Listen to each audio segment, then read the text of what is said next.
Travel more and travel better with Aeroplan.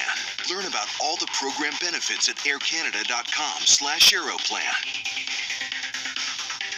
Turn and face the strain.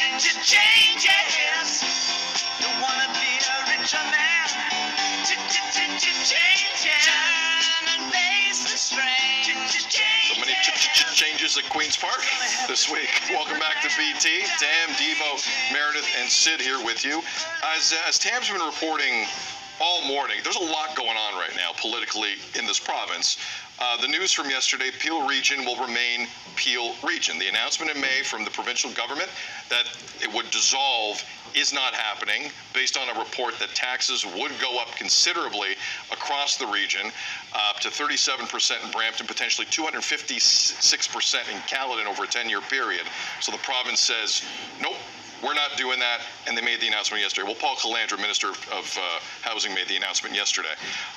The news today at 11 a.m. at a press conference, you'll be able to purchase beer, wine, and spirits at a lot of grocery stores and corner stores across the province coming up in a few years' time. That announcement is going to happen as the monopoly from the beer store will end. From a distribution and recycling standpoint, the beer store will still be part of this deal, but the province were under legal obligation to let the beer store know between now and the end of the year what they were going to do. If you're wondering why now, that's why. There's a lot happening here. Do we usually get a flurry of activity, Tam, like this at the end of the year at Queen's Park? This seems very unusual.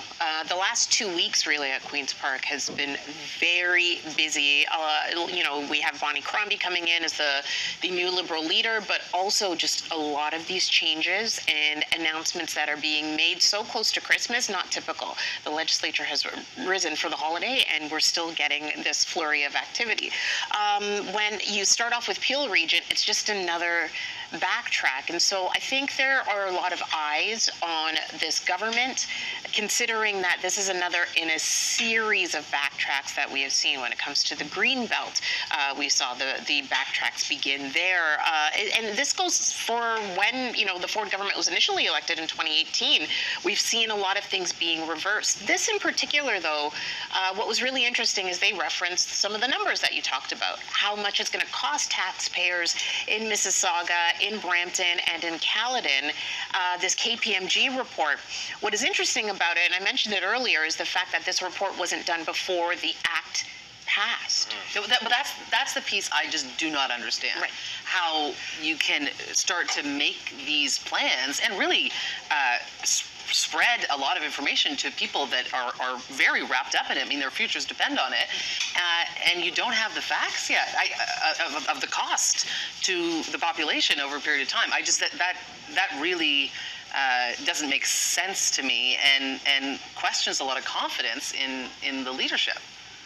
Devo Brown? When you make a promise to somebody, and that's what you're going with, without checking the background if that promise can be fulfilled, that's where that happens, right? And referring to what Doug Ford promised Hazel McCallion before she passed about saying, Mississauga will be its own city.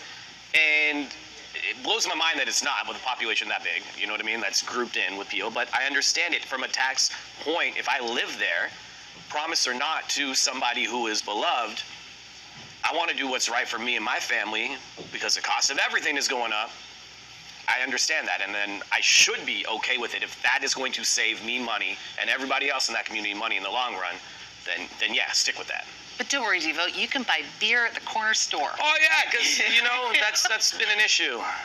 That's the other thing. Like timing of that announcement too. I'm not hard done by to try and get alcohol from somewhere right now. I understand. Now, is that going to change the cost? Yeah. Now, is that going to change the cost?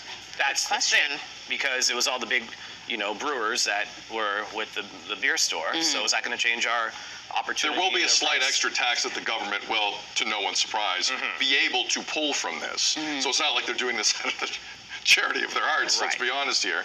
But I hear you. Like we knew where to go for our spirits. We knew our hours We together. knew the hours. We knew the locations. One last question around the horn here, because politics is always like a week in politics is an eternity. And the announcement yesterday, Doug Ford was not at. I want to emphasize this point. Doug Ford was not at that announcement yesterday. A serious announcement that affected 1.5 million people in our broadcast area here at Citytv. Was not there for that. Will be at some. I have no idea what store he's going to be at today at 11 a.m. for the beer store announcement. Do you think this will shift the narrative, because PR and politics can be everything, off of yesterday with the announcement today? Yes or no, Devo Brown? I'd say yeah. You think it will? Yeah, a little bit. Okay. I mean, I think the great journalists that'll be there covering it will question things from yesterday and the Peel Region announcement. But he's going to be like, hey, we got beer in your corner store. In 2026. Yeah. Like, it's not tomorrow. Let's pay attention to Yeah. that now. true. Like, I don't know. I feel like the people have been a little bit more educated in some of the information ways that have of these past few months, and I think they'll see through this. I also think, I agree with you, Devo, the amazing journalists that are part of the Queen's Park Corps and other journalists who will be covering this news conference today. I want to bet that the first question will not be about 100%. beer. alcohol. Yeah. 100%. That media corps at Queen's Park yesterday with Cynthia Mulligan and everyone, oh boy, did they have a go at Paul Calandra. And he's a slick politician, Paul Calandra. He can handle a tough room. And I could feel it, one last thing before we go here, I could feel people sending in tweets about, going after conservatives again and Doug Ford. I've gone after Doug Ford plenty of times on this show. I do not carry water for anyone. The Liberals have not been able to organize a lemonade stand in this province for years, let alone go from third to first in an election. Bonnie Crombie has a lot of work to do. I don't carry water for anyone, but these are weird things that are going on where this premier can backtrack like that, and the polls really haven't moved much. Well, and that's prior to Bonnie Crombie. But the polls have not. It's been a very interesting political tack by this premier. We'll see if it continues. Keep the feedback coming in. There's a lot to talk about here in this province. A lot to talk about here today. Coming up, we're going to shift gears. Who likes panettone? Hey. Who likes panettone? Hey. Guess what? It's panettone season.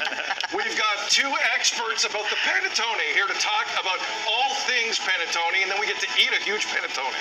Like a really huge one, A big right? one. Yeah.